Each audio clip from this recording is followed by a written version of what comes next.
Good morning and welcome back to the channel.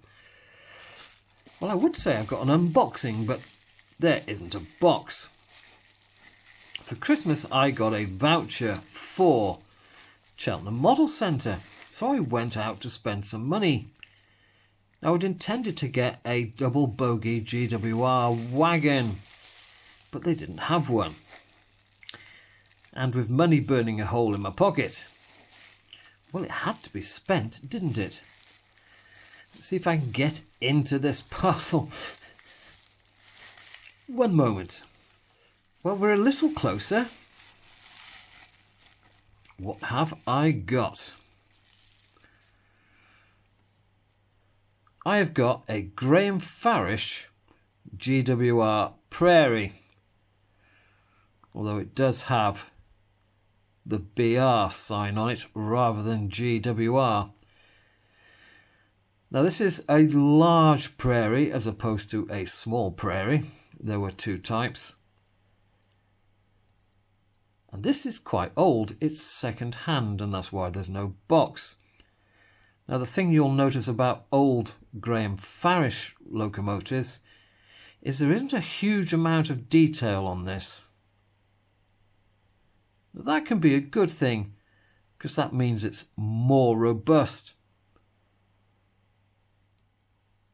If there aren't any small parts, you can't break them off. So compared to the modern locomotive, there's an awful lot of stuff missing.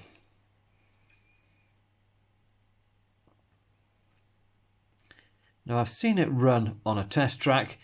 It was a tiny bit jerky, so I have a funny feeling that we're going to be taking some screws out and giving this a service at some point. But I've wanted a prairie for a very long time, and now I've got one. Well, it's no good downstairs, is it? Let's get it upstairs and see how she runs. Now it is a good weight, because this is a metal body, it's not a plastic body. So that's why it doesn't have traction tyres. But the question is will it cope with the horrible slopes on my layout? And then perhaps I'll pop it open for you another day and we'll give it a service.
Now there's always an issue with tank locomotives, and that's quite simply the number of axles and wheels you've got for electrical pickup. So they're always going to be a little hesitant over points and any dodgy connections on your track. But there is an issue with some of the older locomotives. That is, they don't like pico rail that much. They have big flanges. They're used to being on Minitrix track, Graham Farish track, etc.